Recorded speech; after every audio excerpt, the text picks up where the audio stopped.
It's always something.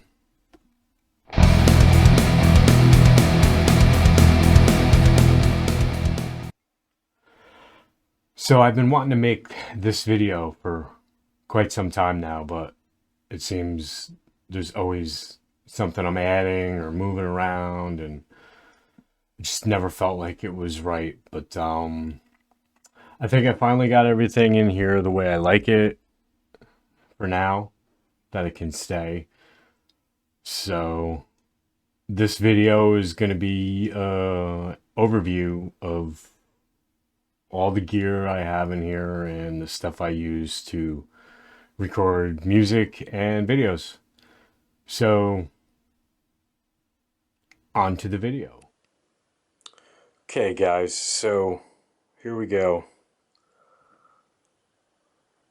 I'm going to give you a nice 360 of this room, my studio. This is a 10 by 10 room. It's a square. Apparently the worst thing you could have for recording in a studio. But it's what I have to work with, and it works pretty well. So I'm going to go through my instruments, what I have in here, all my gear, and show you how it's all set up. So first off, I want to start, I have a drum set. PDP, it's a cheaper drum set. I think I paid $300 for this used. Initially got it for my son because I thought he'd maybe want to play, but he has no interest. So I set it up, I play it, I record with it occasionally. Doesn't sound too bad, but I keep it covered in this corner with a blanket because if I'm recording loud in here, you get resonance. That's the trick that I've learned. It's just calming down the noise and the ambient room noise. So that's a drum set I use if I record live drums. I also have some percussion instruments. I got a cool rain drum here. That's pretty neat. I have up here, I have a steel drum with some shakers and some other percussion instruments. I love this little kalimba. Very cool. So those are the percussion instruments I use.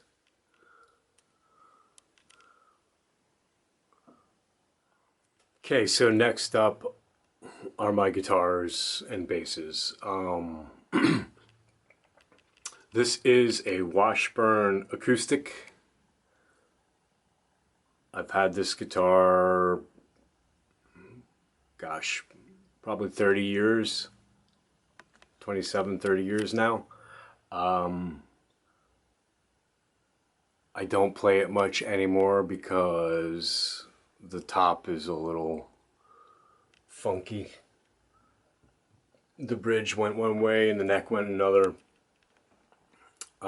This is what happens when you don't take care of your instruments, kids. But I can still play it. The action's just really high and it's hard to play. So that's one. I do have a mandolin up here. I kind of mess around with that sometimes. That was my grandfather's. I put a new bridge on it and strings, and I kind of mess around with that a little bit. We'll get to the main guitars here. So this is an orange wood.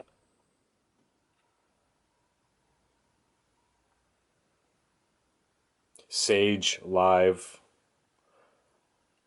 I've had this a couple months now, and I really would like to do a review on this guitar. I have an overview on the channel, but I haven't done a proper review on it. Very inexpensive. plays really well, and it's a nice guitar. So now we'll step over here to the main guitars. Alright, so this is my baby.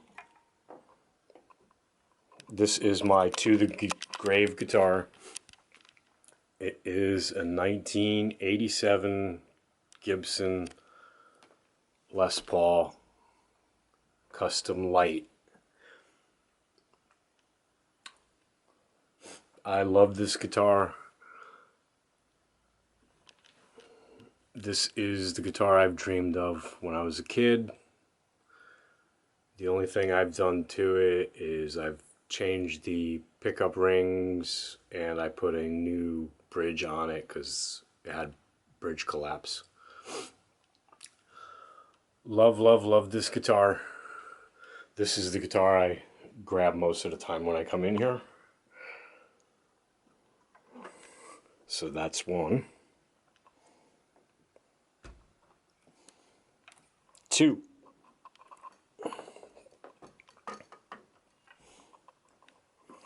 Harley Benton 7-string fan fret. Truss rod covers off because I adjust the truss rod when I change the strings. Great guitar, inexpensive guitar, plays well. I'm not a 7-string player. I got this guitar because I wanted to see what 7 strings and fan fret was all about. I love the fan fret. Having a hard time getting along with the 7 strings. I have a hard time with 6 strings. So, great guitar. It's under $200. I've seen conflicting reviews on this guitar. I've had no problems with it, but again, I'm just kind of noodling with it. I don't do much with it. Okay, next. I have two of the same guitars. This is an Ibanez DM200 Iceman. This was Darren Malarkian from System of a Down. This was his signature guitar. The body is a little bit smaller than a standard Iceman. And obviously the headstock is a little bit different. This thing plays amazing. It's so easy to play. The neck is incredible. Great guitar. Records amazing. So I have two of these. This one I keep in E flat and one I keep in drop B. I bought these both for $200. That's the second one. Same guitar. Again, I keep one in drop B and one in E flat. Surprisingly, it's the same exact guitar. This one sounds completely different than the other one, and it plays different than the other. Go figure, two of the same guitars, they play different. Awesome guitar. Records very well. The pickups are really hot. But that's it. Those are the guitars I use. Most of the time I grab the Gibson or one of these for recording. They all play very well. So now we'll move on to the basses. This is a Dean Playmate inexpensive acoustic bass. I bought this at a yard sale for $50. And I wasn't even thinking of playing bass again until I bought this thing. And it kind of got me wanting to play bass again. I was really getting into guitar, and then I saw this and I picked it up for 50 bucks, and it just reignited my love for bass. So then we'll come over here to the basses. Bass number one that I'm showing, but this is not my number one bass. This is 1980 something Phantom P bass. This was my first bass I got when I was 13, I believe. It had pointy headstock. It broke. I threw it in my parents' attic, and I never did anything with it. I had plans of refinishing it, but I never got around to it. So it sat for years and years and years. So after I got that bass, it kind of rekindled my love for the bass. So I got the parts for this, and I put it back together, and I repainted it. And I started playing, and I just realized that I'm a bass player. I'm not a guitarist. Not the highest output pickups, but this kind of got me back on my way for playing bass. It was also a great learning experience because I did everything on it. The setup, the neck, the pickups, the wiring, everything I did. Number two, Fender Jazz Bass, made in Mexico. Great instrument.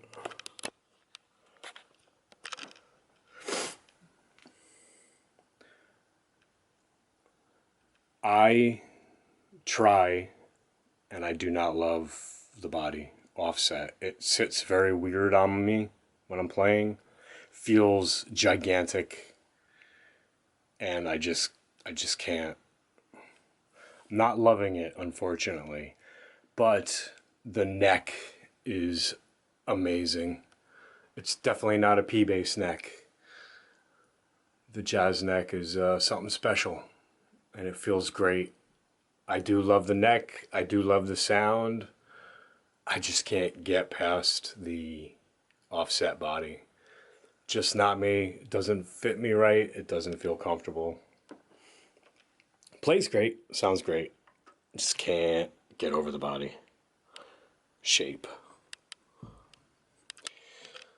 That brings us to the last two, and these are my two main basses that I use and record. This is a Spectre Performer 4. This is their entry-level bass. $400 instrument. I love this thing. My son named it Stormtrooper because it's white. Great instrument. Sounds amazing, plays amazing. The neck is similar to the jazz bass. Great playing bass, very easy to play. Sounds amazing. This body shape and size fits me like a glove. Great instrument, records very well. I love it. And that brings us to the last one in my little corral here. And that is this puppy. So, as a bass player, I wasn't sure how I was going to jive with a 5-string. So, went on Reverb, and I wanted to get a Spectre. And I saw this for $300, I think it was. It's a 2008 or 7 Spectre Performer 5-string. I absolutely love this bass. You can kind of see it does have a little bit of a flame on the top and the sunburst, which I love. I love this bass. The neck is amazing. For a 5-string, again, I really wasn't sure if I was going to jive with this thing, but man, it's the first bass I pick up if I'm coming in here to play. Absolutely love this thing. The cool thing about it is, if you know Spectres, their high-end bodies, high-end basses have a contoured, curved body. And this, I don't know if it's coming over on camera. This, they actually put the curved body on a Performer back in 2008. This thing is so comfortable, so well balanced. I can play this for hours, and I do. This is the bass I grab 90% of the time. It is a tank, it weighs a ton, but man does it play nice. I have all my instruments on this guitar rack here.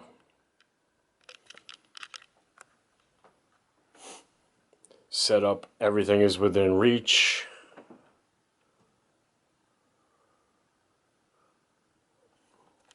And those are the basses, and guitars, and instruments. Okay, so next up, I'll go over the amps that I have. This little thing, it's a Black Star Fly bass amp. This little thing is awesome. Battery powered, headphones, plug your MP3 in. This thing's great. I play it in my living room. I throw my headphones on, plug in my phone, and I can play away to any kind of music that you want to. Sounds great. Again, I use it outside. Fun little amp. I might even try recording with it and see how it might get up, see how it sounds. Below that, I have, man, I don't even know how old this is. It's an old Crate G80XL. Still works. It's got a little pop in it somewhere, so I really don't use it. But it's here. The main amp I use for playing is this Boss Katana Mark II 50. This I play most of the time.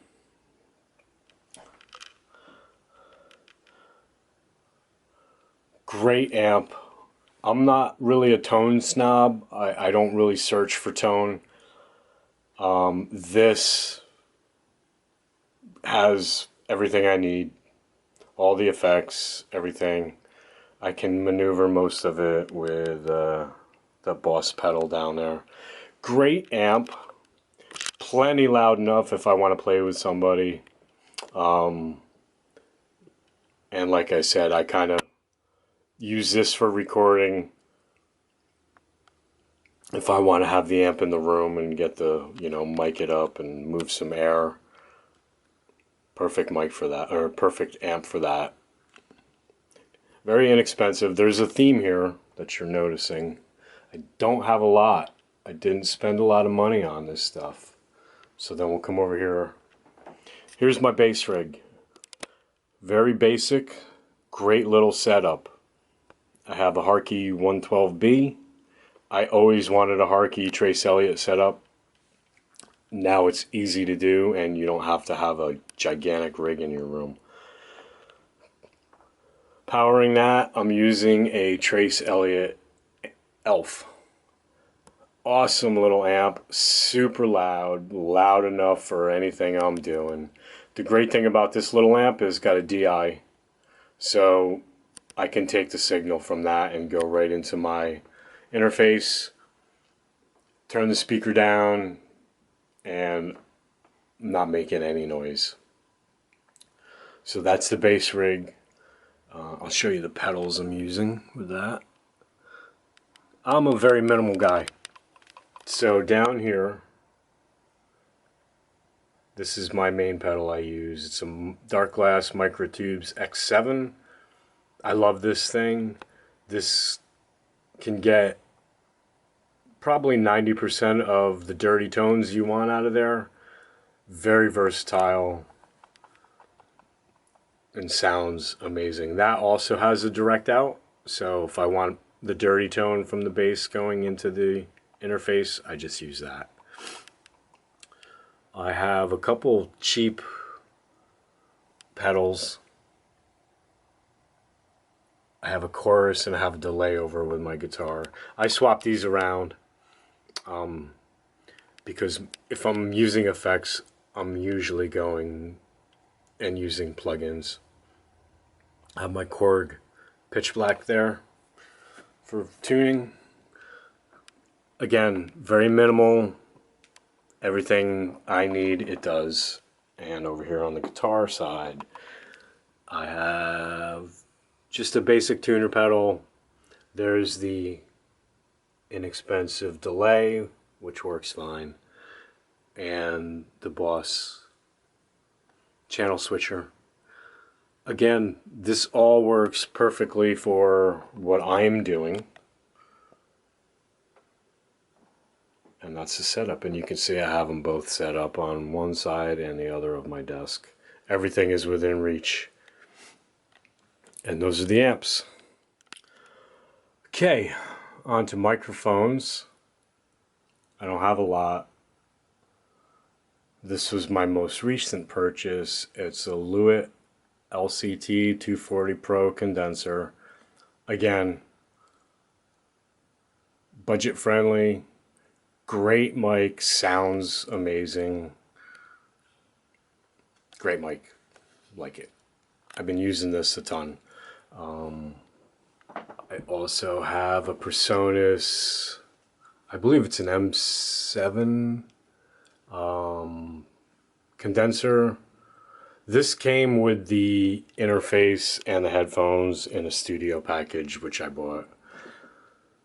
I've seen bad reviews on this. I have no complaints. For what I do in here, my expectations, I don't expect much from inexpensive gear. So most of the time I'm pleasantly surprised because it performs better than most people will give them credit. So I have two condensers, and I also, the classic Shure SM57. And I also have this SM57 clone Stag, which works. They definitely have a different sound. At some point I want to do a video comparing the two, but they both work. And again, for what I do in here, they're perfect. I have my collection of mic stands over there from when I'm micing things up and all that good stuff. So those are my mics. Alright, now we're getting to the meat and potatoes of this room and studio here. This is my computer. It's a Hewlett-Packard Envy. My wife spec'd this out for me. I gave her the requirements that the DAW and most of my plugins are using, and she spec'd this out for me. Great computer. I've had it over a year now. Have no issues with it.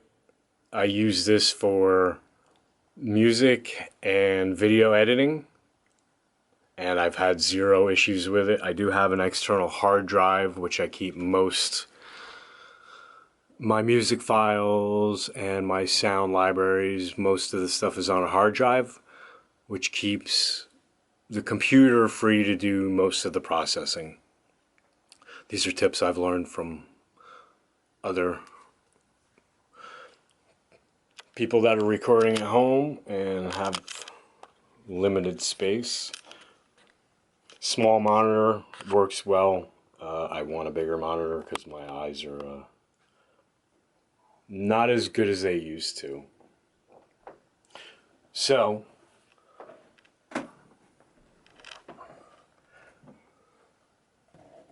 I'm using, for my interface, a PreSonus USB 96 two-channel interface. Works well for what I need and what I'm doing at this point. At some point I am going to upgrade to at least 7 or 8 channel. I'd like to have more miking capabilities and some better preamps. This works perfectly for most of the stuff I do. I gotta admit, 90% of the stuff I do is in the box, so I'm either going direct into this from either my bass or a DI box. I got an inexpensive DI box for the guitar, which works well. Again, I'm usually not cranked up really loud in here. That does the job very well for me. Like I said, at some point I am going to upgrade that. For my monitors, PreSonus Urus 3.5s. These sound great. This is a small room, 10 by 10. These little suckers do the job. They sound awesome. Again, at some point I would like to upgrade and get at least 5-inch monitors in here. I think the sound will be a little better when I'm just kind of listening and mixing in here. I tend to mix and then listen to it on my phone, bring it in the car, and see how the mix sounds there. So I use those. I also, the headphones I'm using, Audio-Technica ATX M40X. Great headphones, sound awesome. I also have the PreSonus HD7s. These sound great. They're semi-open back. The only problem is they don't fit me well. They're too big. So that led me to getting a new pair. And the Audio-Technicas work very well. So for me, most of the time, I'm in here in the morning.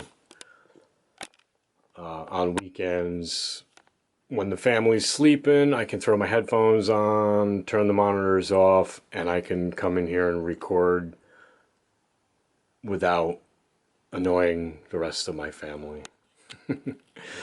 So, from that,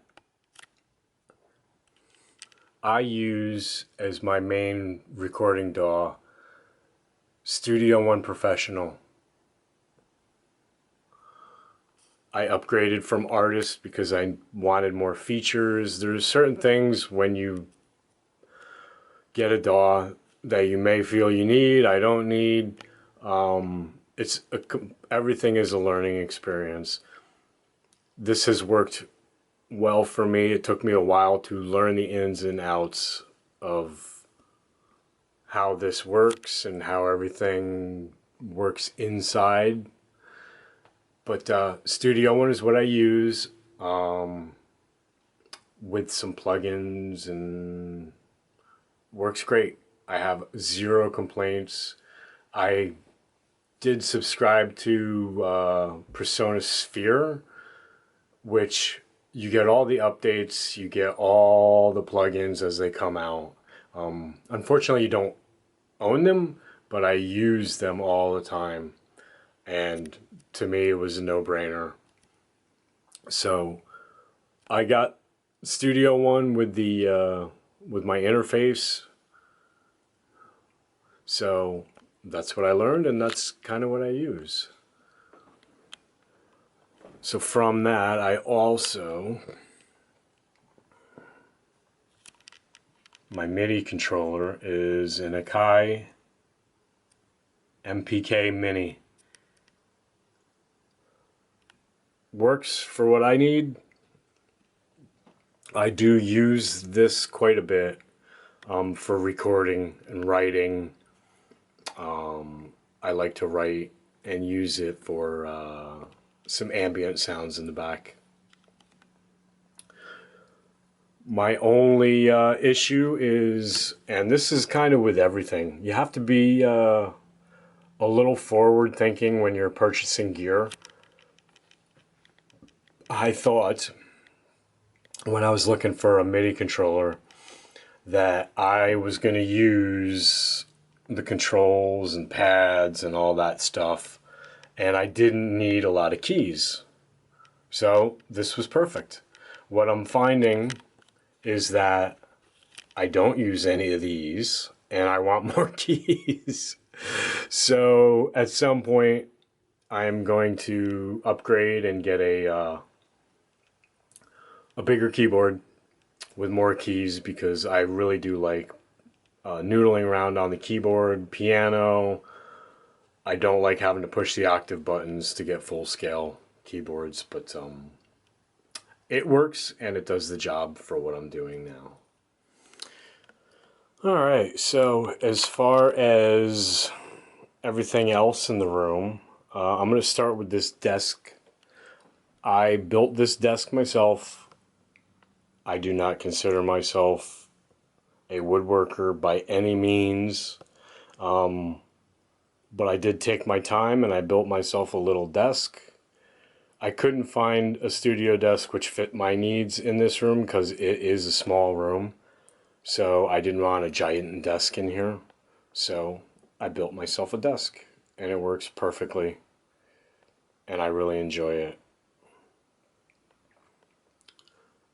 So that is my desk.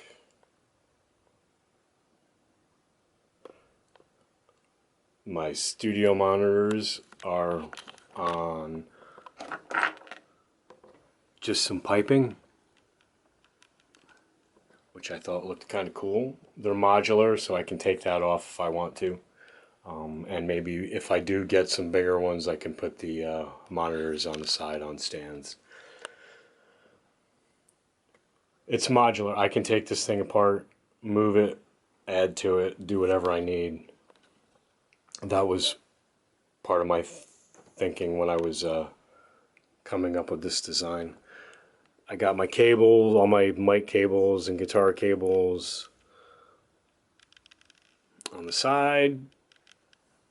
I got a little hook for my headphones in there. So everything is in this room is set up to be very efficient. I can move from one thing to the other and not have to change out a bunch of stuff. My studio chair. This was a Christmas present from my sister.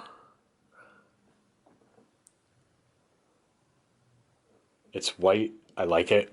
The best thing is the armrests fold down, which I needed, because my first chair didn't have fold down armrests and I could not. I was always trying to find the right position to play guitar on it.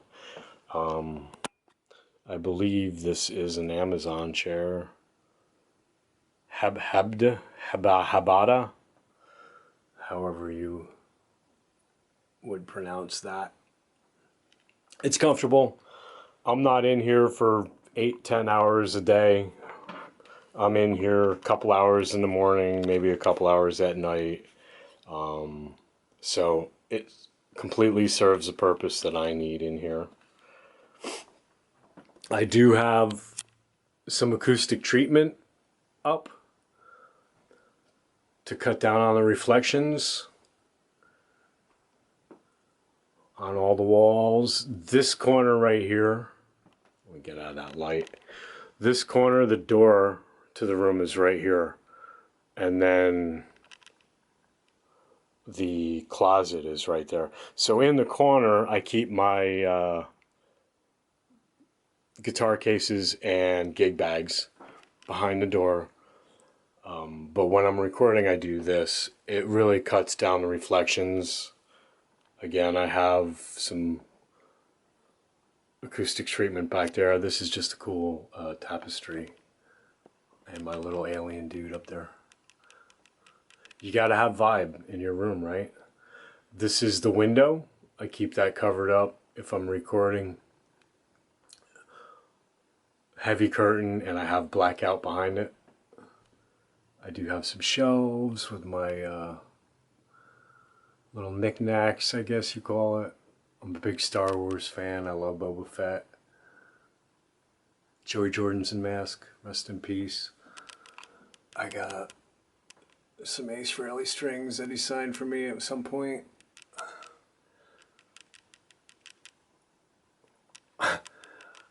Funny story with that guitar I built when I was, I don't even know, 5 or 6.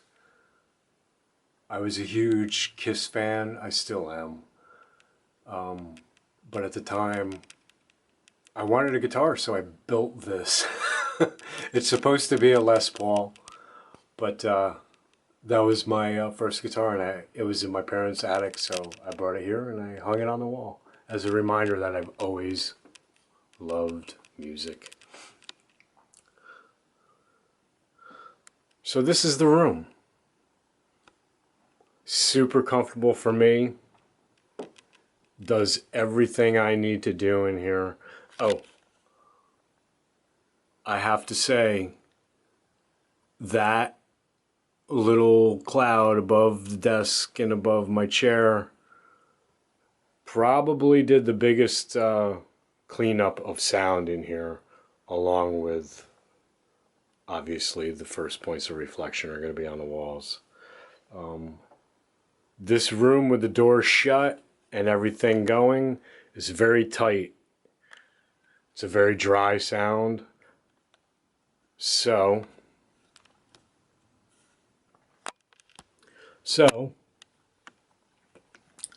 this is my room, my studio, whatever you want to call it. This was my latest thing. So I'm sure most of you, organization in a room like this is key. It's not a big room. I don't have a lot of room for storage, so I bought this off Amazon, 60 bucks for this little thing. This is great. A couple drawers to keep all the stuff I use close at hand. Mics, all my mic accessories, clips, wind sock, my iRig. This was the first thing I started recording with into GarageBand. Started my love for recording. Guitar tools, more miscellaneous stuff that I use a lot. Tape, double-sided tape, Velcro, plugs, wires, cables, extra stuff. Everything is right where I need it, right where I know where it is, and my strings. So, always great to have a little storage. Again, small room, but that's the way it is. And again, this room is finally set up the way I like it. So again, this is a 360 from my chair. I'm just going all the way around.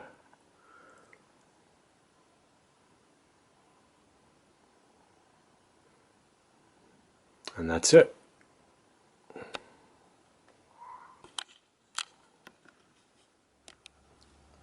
So, I don't know if this is going to come across on the video. I turned off my big light here. That's good for video.